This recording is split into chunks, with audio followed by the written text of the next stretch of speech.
Thanks for tuning in to Steel City Football. The 4-1-2. It's a great day to be a Pittsburgh Steeler. Let's jump right in.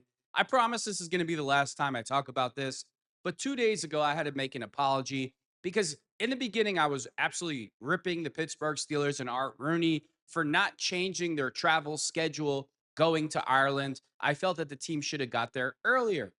Then an article comes out, and the article says that it's the NFL that makes the teams leave at the same exact time on the same exact day. So no team gains a competitive advantage. I know exactly what I read. And this tweet comes out this morning by Jerry Dulek. Michael Signora, the league's senior VP of football and international communications, said it's up to each team to decide how early or late in the week it wants to arrive for an international game. Sometimes those decisions are based on hotel and practice site availability. Quarterback Aaron Rodgers stated to the media Friday in Ireland that he wishes the team would have traveled over earlier in the week to give the players enough time to acclimate and have a normal week rather than flying over Thursday night and arriving early Friday morning. Turns out that report was inaccurate as the NFL does not dictate when teams decide to travel for international games. It has nothing to do with a competitive advantage or anything like that. The Steelers simply decided to make Thursday night into Friday morning the time to travel.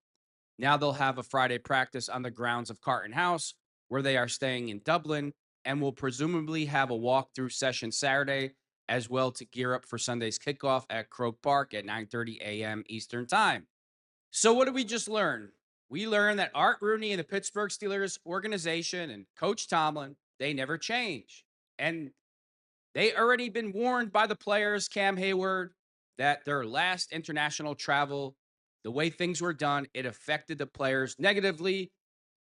Cam Hayward said he's never seen coaches fall asleep in meetings until that point in time.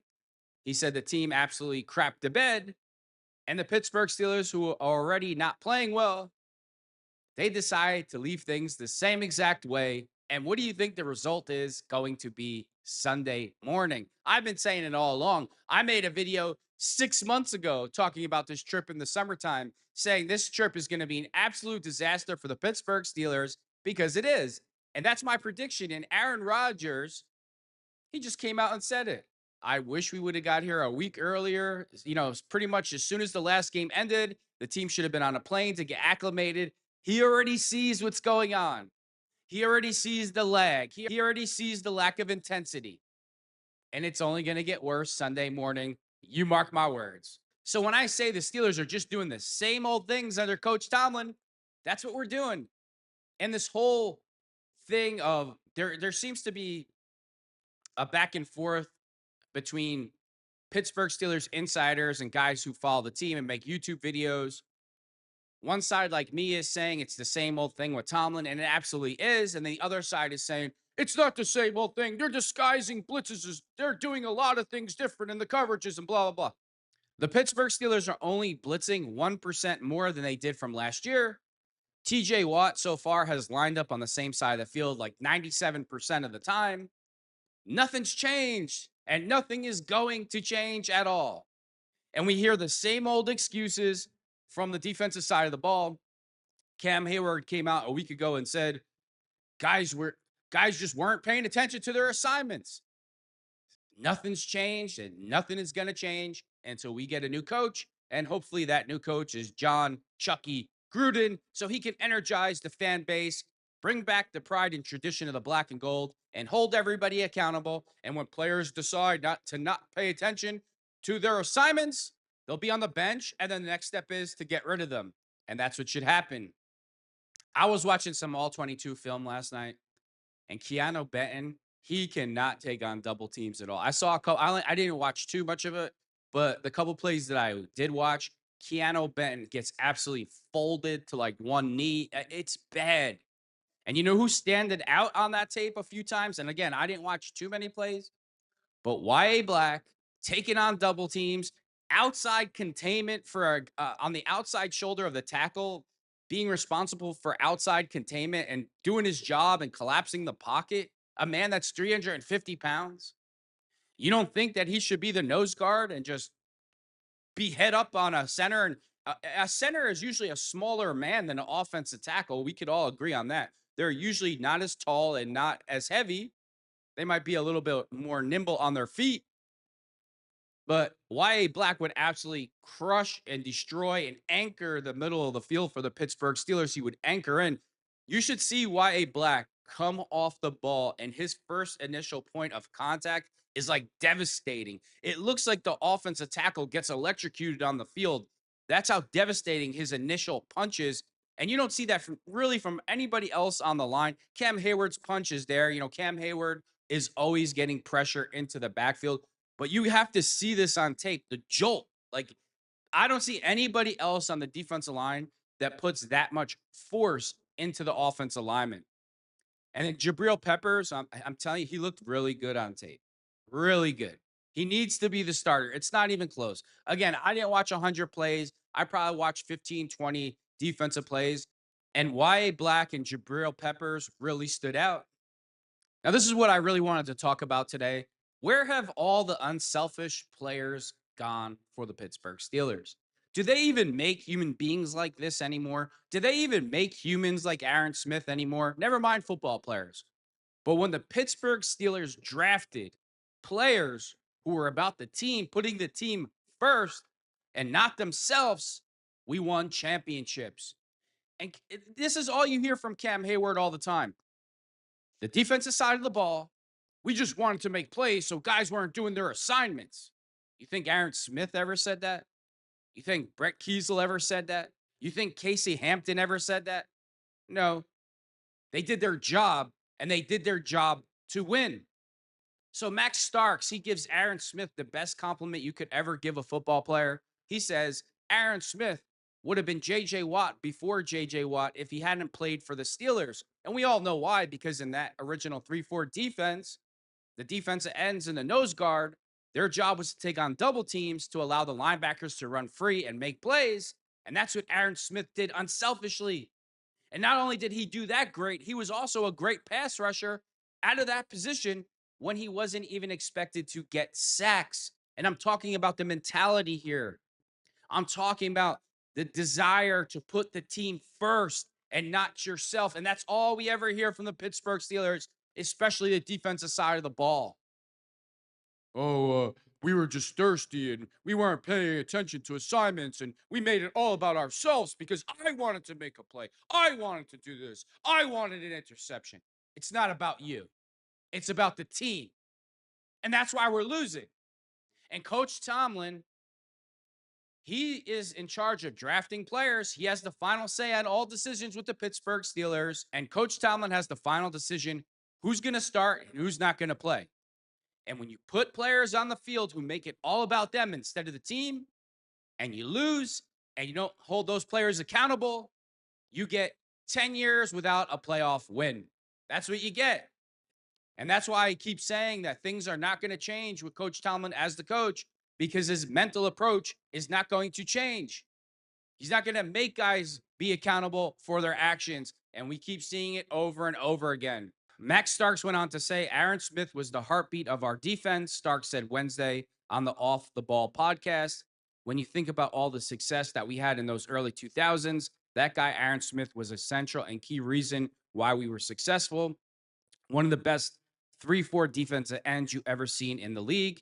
If he played in any other defense, he would have been an all-pro. He would have been a Hall of Famer. He would have had 20 sacks a season. He would have been J.J. Watt before J.J. Watt. That's how good he was. Such a selfless individual that played the technique, forced all the flow to the linebackers, and he's one of our most beloved teammates.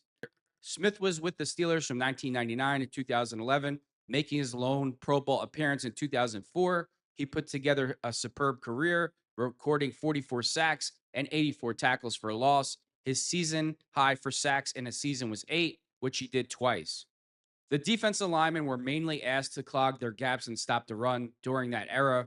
That unit mostly consisted of Smith, Brett Kiesel, and Casey Hampton. None of those players are remembered as high-level pass rushers. They're not remembered as high-level pass rushers because that's not what they were asked to do. Could you imagine telling today's Pittsburgh Steelers that? It's not about you. It's about the team. It's not about you being thirsty. It's about you doing your job so other guys can make plays. Oh, the tears, the crying, the helmet slamming to the ground, they would all turn into mini George Pickens everywhere. This is the world we live in 2025. They just don't make these types of human beings anymore with this type of mentality. It's all about I, me. And that's why the Pittsburgh Steelers defense is in the sad state that it's in now. And how do I know that? It's not because I'm just saying it or it's an opinion or it's something that I interpreted on tape. Cam Hayward came out and told you. It's just mind blowing that statement by Cam Hayward. The defense was not paying attention to assignments.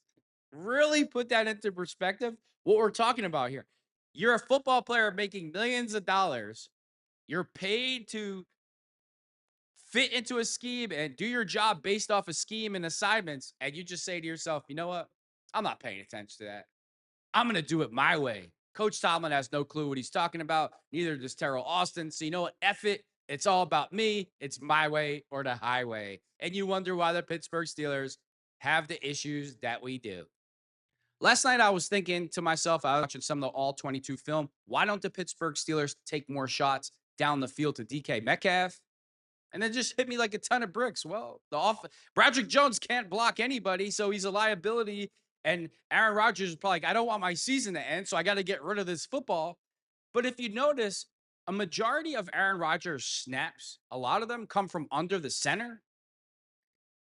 Did the Pittsburgh Steelers offense or offensive coordinator ever think of putting Aaron Rodgers in the shotgun to get him more time and putting the back to Aaron Rodgers' left on the same side as Broderick Jones to help block the defensive tackle that might break through, or put the tight end next to Aaron Rodgers so he could help pass protect to throw the ball deep to DK Metcalf?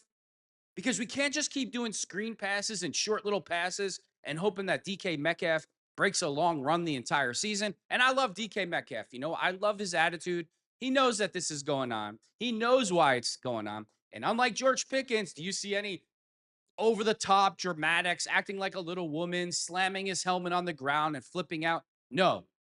DK Metcalf is doing what's best for the team, and he's doing what's asked of him, even though I'm sure it's been frustrating. And that's why I love DK Metcalf, and I think he was a great signing because not only does he bring his great athleticism to the field, that's being a leader when things are going wrong. Is he pointing fingers? No. Is he arguing with teammates? No. Is he making a fool and mockery of the Pittsburgh Steelers? Absolutely not. So I really hope that DK Metcalf and Aaron Rodgers really get rolling to the deep part of the field this week versus the Minnesota Vikings. Everybody's excited what they're seeing from Derrick Harmon. And I watched every single Oregon game. Derrick Harmon's last year at Oregon. And let me tell you, he's dirt tough. He hustles on every single play. He fights on every single. He never gives up on a play. He's 6'5". He's 315 pounds. He can shoot gaps. He can chase you down backside. He can take on double teams. He's big. He's mean. He's strong. He's fast. It's important to him. Football is important to Derrick Harmon. You can't have enough of these type of players in your locker room. He's going to be a great player for the Pittsburgh Steelers. Pittsburgh Steelers fans, when it's all said and done, you're going to absolutely love Derrick Harmon. I've been saying this since before the draft. Let's get Derrick Harmon. Emeka Ibuka and the tight end that the Indianapolis Colts took, Tyler Warren. I thought that those three players were the best players in the entire draft. But I love Derrick Harmon, and the Pittsburgh Steelers fans are not going to be disappointed in this draft pick. Alex Highsmith, once again, ruled out for Sunday's game. Alex Highsmith is making a lot of money, a guy that cannot make it 3 games in a row without being injured. I really believe that it's time to give Nick Herbig the keys to the starting job. And if he gets hurt like he usually does, then I guess we're back to square one because neither of these players can make it a full 9-10 weeks without getting injured. So I'm not saying that Nick Herbig doesn't get hurt because obviously he does. Both of those players are not very durable. Cam Hayward said that Nick Herbig provides an energy boost to the defense. He's solid in the running game, and he just benefits the group. We'll see. You got to stay healthy. That's my opinion. Nick Herbig doesn't get the same amount of opportunities, but when he does get his opportunities, he's not available to play most of the time. So we have to tell the truth on this channel, and that is the truth. Terrell Austin, confident Steelers defense has plugged leaks, allowing to tight ends to beat them. It's the linebackers in coverage not doing their job. I'm not confident in it at all. I don't know what he's talking. I don't know what Terrell Austin has seen on film to make him think that Pittsburgh Steelers linebackers are going to improve their play. I've been waiting a long time to see it, Terrell Austin, because I haven't seen anything so far for you to be this confident. Yes, Hunter Henry's been a very good player for a long time, but he absolutely ate the Pittsburgh Steelers alive. He had 9 catches for 95 yards, and he definitely had 1 touchdown, possibly 2. And Hunter Henry was the entire offense for the New England Patriots. And the Pittsburgh Steelers just couldn't figure out. They could not stop Hunter Henry no matter what he did last week. So I don't know where this confidence is coming from. Seems like all talk to me. And I hope that I'm wrong. I hope that I am wrong. I hope that he's right. But I just don't see it. I don't know how you could say something like that. I hope I'm wrong. I do. It's not that I want these guys to fail. I don't want Coach Tomlin to fail. I don't want Arthur Smith to fail. I don't want Terrell Austin to fail. But we're not playing well. And that's the reality. Now the Pittsburgh Steelers are thinking about putting Troy Fontanu back at left tackle and putting Broderick Jones back at right tackle. It's just like, man. Woo! Yeah. Whatever, man. Whatever. Chris Hoke reveals why Keanu Benton struggling. I'm not going to even read the article. I mean, when you're not strong enough to take on a double team, you just get collapsed to one knee or you get flipped around and you're 3 yards downfield. It just seems like he's not strong enough. That's it. It's not it's not some big major like secret what's going on when you watch the film. He just gets blown off the ball. I don't know what's going. Is it really his technique is that bad? Who knows? Maybe he's working out at Workout World, but it doesn't look like to me he's doing some heavy ass squatting and lifting some heavy weights. Give Westside Barbell a call. Maybe they could fix this problem. Well, I'm going to end it with this. So when this goes bad, don't say I didn't warn you. Art Rooney II, Steelers made football decision to leave for Ireland Thursday. It was a football decision. So let me get this straight. You know that leaving on a Thursday never works well. And this is a football decision, but you did the same thing over again. Art, I think you need to hire me as your assistant, Mr. Rooney. Not to be rude, not to be mean. So I could just sit across from you and remind you when things don't work well, why we have to stop doing it. That would be my only job. Hey, Mr. Rooney, you do know that we tried this on this day and this didn't work and this was the result, correct? You do. I'm just letting you know it didn't work. Remember there was a Roman emperor or something. He had a slave behind him just to remind him that he's just a man. He's just a man, just a man. I can't remember the guy's name. Maximus Metivius, whatever you want to call him. I could be that guy for Art Rooney. Sit right next to him the entire day. Mr. Rooney, we know this doesn't work. So let's try it. Let's go a different route. Let's leave Monday instead of Thursday. It didn't work the last time. Players don't like it. Coaches don't like it. We can't do this. Just a thought. Art Rooney II said the decision to travel to Ireland after Thursday's Pittsburgh practice was a football decision. He said they consulted the league and made a joint decision. Mr. Rooney, you have to do what's best for the Pittsburgh Steelers. You can't call the league and say, well, what do you want us to do? Roger Goodell doesn't give a shit about the Pittsburgh Steelers. You know what Roger Goodell cares about? Money. That's what he cares about. Do you think Roger Goodell really cares if the Pittsburgh Steelers win in Ireland? Come on, Mr. Rooney. Come on, please. At least the Steelers will have nice accommodations for the limited time they're in Dublin, renting out a 5-star resort with multiple practice fields on site. It should reduce some of the travel the team has to do while they're in Ireland, and it may even slightly make up for the decision to ride. Give me a break. I don't care about the 5-star resort, the 19 fields, and all that other garbage. The players themselves tell you that their bodies are just not ready for what they have to do. You think I care about 5-star resorts and 19 practice fields and lakes and all that other stuff? Rooney, Mr. Rooney, for real. Just pay me to sit right next to you and remind you when issues come up, I will go into the history and I will bring up everything that worked and didn't work. And I will humbly, with humility, remind you that this didn't work and we need to change. And we have to stop thinking that the league wants what's best for the Pittsburgh Steelers because Roger Goodell doesn't give a shit about the Pittsburgh Steelers at all. Roger Goodell cares about money. He doesn't care about any of the teams. And we know this because of all the ridiculous rules that Roger Goodell has done to the NFL in regards to hitting and all the other Roger Goodell is for player safety, but meanwhile it's just Thursday night games. Roger Goodell, you really think he cares about the player? If you really, Thursday night football is some of the worst football you'll ever see in your life. All the new rules where teams can only practice 2 hours. Who do you think is behind that? It's Roger Goodell. Less practice means worse football. Thursday night games mean more injuries and not giving your body time to cover. Roger Goodell is a politician and a hypocrite. And I know one thing, he definitely doesn't care about the Pittsburgh Steelers. And with that being said, thanks for tuning in to Steel City Football, the 4-1-2.